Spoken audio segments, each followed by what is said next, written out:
ஓம் நம சிவாய். கதை கேளு கதை கேளு சுகமான கதை கேளு. இன்னைக்கு கதை என்ன கதை பார்த்துருவோம். ஒரு சமயம் சாக்ரட்டிஸ் அவருடைய சீடர்களுடன் அமர்ந்து கொண்டிருந்தார். அப்போ அவர் சீடர்களில் ஒருவர் சாக்ரட்டிஸ்ட் என்ன கேட்குறாங்கன்னா, ஐயா, அறிவுக்கும் புத்திசாலித்தனத்துக்கும் என்ன டிஃப்ரென்ஸ், என்ன வித்தியாசம் சொல்லிங்க. உடனே சொல்கிறேன் அப்படின்னு சொல்லி சொன்னார்.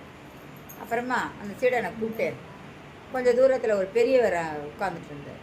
அவர்கிட்ட போயிட்டு, அதோ தெரிகிற கிராமம், இங்கேருந்து நடந்து போனால் எவ்வளோ நேரம் ஆகும் அப்படின்னு கேட்டுட்டு வாங்க அப்படின்னு சொன்னார். உடனே அந்த சீடனும் கிளம்பி அந்த பெரியவர்கிட்ட போனான். போய் கேட்டான், பெரியவர், அந்த கிராமத்துக்கு இங்கேருந்து போகணுன்னா எவ்வளோ நேரம் ஆகும்? அப்போது அந்த பெரியவர் சொல்கிறாரு, நீங்கள் இங்கேருந்து போனீங்கன்னா எவ்வளோ நேரத்துக்கு ஆகும்னா அப்படின்னு யோசனை பண்ணிட்டு பதில் சொல்லாமல் இருந்தார். திருப்பியும் இந்த சீடன் கேட்குறாரு. கேட்கும்போது அப்பவும் அவர் பதில் சொல்லலை. மூணாவது வாட்டி கேட்குறாரு. கேட்டோடனே, நீ போப்பா அப்படி சொல்கிறார். உடனே அவன் திரும்பி நடக்க ஆரம்பித்தார்.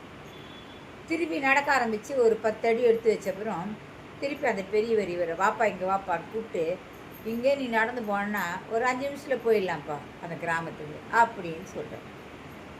அப்போ இவர் கேட்குறாரு சீடர், ஏப்பா நான் உன்னை எத்தனை வாட்டி கேட்டேன், 3 வாட்டி கேட்டேன், அப்போ நீ பதிலே சொல்லலையே, இப்போ நான் என்னை போக வச்சு திருப்பி சொல்கிறியே, என்ன காரணம் அப்படின்னு கேட்குறாரு.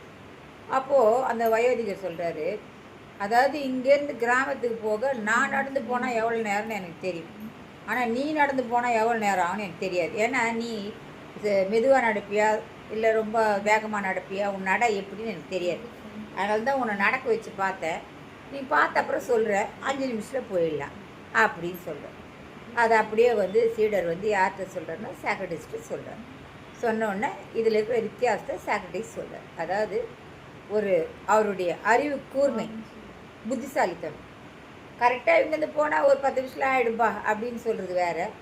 ஆனால் அதை கரெக்டாக ஆராய்ச்சி பண்ணி இவங்க நடக்கிற நடையை வச்சு அவர் கால்குலேட் பண்ணி சொன்னார் இல்லையா, அதுதான் அவருடைய புத்திசாலித்தனம்.